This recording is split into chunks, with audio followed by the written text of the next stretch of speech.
अस्सलामुअलैकुम दोस्तों, क्या हाल चाल है।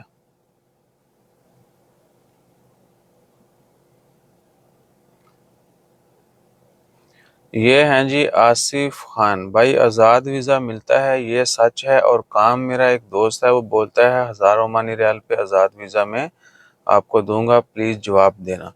भैया देखिए, आज़ाद वीज़ा हो गया, कोई भी दूसरा वीज़ा हो गया, काम है नहीं है, काम मिल रहा है लेकिन वीज़ा की फ़ीस देनी है, वीज़ा ख़रीद के आना है, जो भी आपके ज़हन में चल रहा है सब कुछ ठीक है।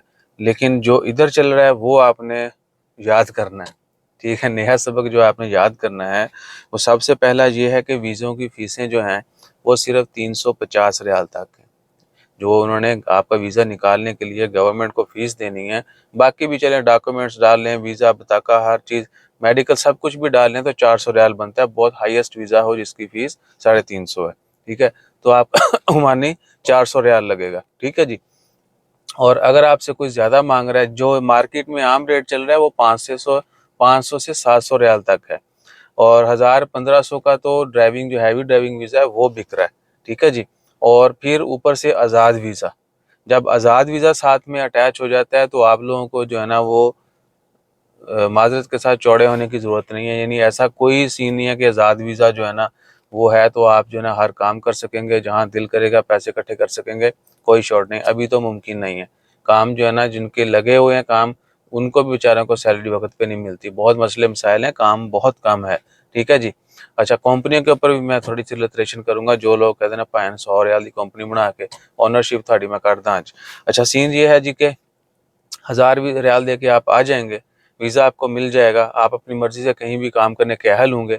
लेकिन जितनी स्पीड से इंस्पेक्शन जारी है, जितनी स्पीड से नए नए कवानीन बन रहे हैं, जो जुर्माने हैं, आपने वो भी जहन में रखने। अगर आप पकड़े जाते हैं और आप अपने अरबाब के साथ काम नहीं कर रहे या आपके पास कोई एग्रीमेंट नहीं है, अगर किसी थर्ड पार्टी का जिस तरह होता है, मैं आज ही कंपनी में, कंपनी ने मुझे आगे कहीं काम पे भेज दिया, वो भी कॉन्ट्रैक्ट होना चाहिए कंपनी टू कंपनी। यानी एक कंपनी आगे आउटसोर्स कर रही काम, तो मैन पावर जो कहीं और से हायर किया है, तो वो सारे मामला तो आपको पता होने चाहिए, आपके पास डॉक्यूमेंटेशन होनी चाहिए कि जी हम जो है ना थर्ड पार्टी कॉन्ट्रैक्ट के साथ काम कर रहे हैं। देन फिर जो है ना आपको थोड़ी शांति होगी। अदरवाइज क्या है कि सेम कंपनी नहीं है, फिर जो काम कर रहे हैं अगर सेम वीज़ा नहीं है और जिस शहर का वीज़ा है वहाँ पे काम नहीं कर रहे, सलाला वाले मस्कत में कर रहे हैं तो उनको भी मसला होता है, मस्कत वाले सलाला में काम कर रहे हैं तो अक्सर उनके लिए भी मसले मसाइल होते हैं, ठीक है जी। फिर किसी ऐसी जॉब के ऊपर काम कर रहे हुए जो सिर्फ ओमानियों के लिए मुख्तस कर दी गई है तो भी आपके लॉ लगने। इन सब में होता है क्या है, आपके अरबाब को बुलाया जाता है, कहते हैं जी ठीक है अरबाब को बुलाएं, वो आप जवाब दे के जी ऐसा क्यों कर रहे हो आप, ठीक है ना।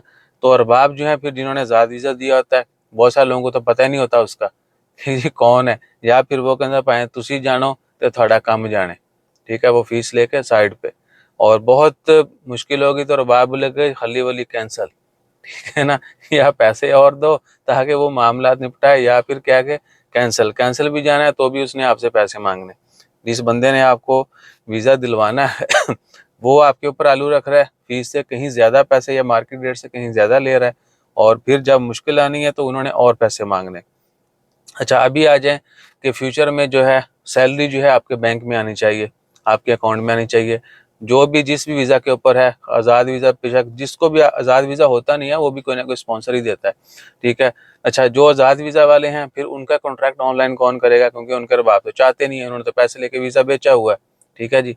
तो फिर उनके खिलाफ जो है वो घेरा तंग होना है, बल्कि हो रहा है। आज़ाद वीज़ा वालों के ऊपर बहुत सख्तियाँ जारी हैं, गवर्नमेंट फोर्स कर रही है कंपनियों को और बाप को, स्पॉन्सर्स को, कि अपने तमाम एम्प्लॉयज़ का जिन्होंने जिसको जैसे भी जो भी वीज़ा दिया है उनका डाटा मैन पावर वेबसाइट के ऊपर अपलोड करें, ताकि गवर्नमेंट को पता हो कौन कहाँ किसके साथ किस काम पे कितनी उजरत उजरत पे जो है काम कर रहा है, ठीक है जी। और उसकी सैलरी उसके अकाउंट में जानी चाहिए। सो ये चीज़ें आपने जहन में रखनी है। इसके अलावा और बहुत सारे मसले मसाइल हैं, लेकिन मेरे ख्याल से इतना सा काफ़ी है, मोटा मोटा जो है चीधा चीधा चीज़ें आपके साथ शेयर कर दी हैं, और ये हम हफ्ता 10 दिन में लाजमी रिपीट करते हैं, क्योंकि आने वाले वक्त में सबसे पहले इन लोगों ने जो है ना वो रोना धोना शुरू करना है। फिर वक्त जब ऊपर आ जाता है ना, सर के ऊपर पानी आता है, हम फिर कोशिश करते हैं कि अब तैरना सीख लें। उस वक्त भैया तैरना होता है आपने ठीक है ना, उस वक्त सीखने वाला माहौल गुजर चुका होता है।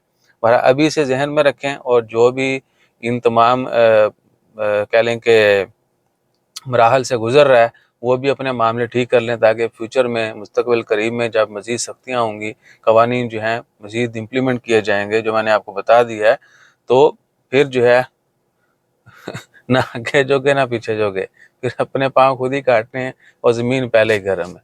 तो अपना ख्याल रखिएगा, दुआ में याद रखिएगा। जज़ाकल्लाह, अल्लाह हाफ़िज़। हाँ, किसी दोस्त को मज़ीद कोई की पॉइंट पता हो, कोई ऐसा पॉइंट जो हमें शेयर करना चाहिए था लेकिन हम नहीं कर पाए, वो नीचे कमेंट ज़रूर कर दीजिएगा। जज़ाकल्लाह।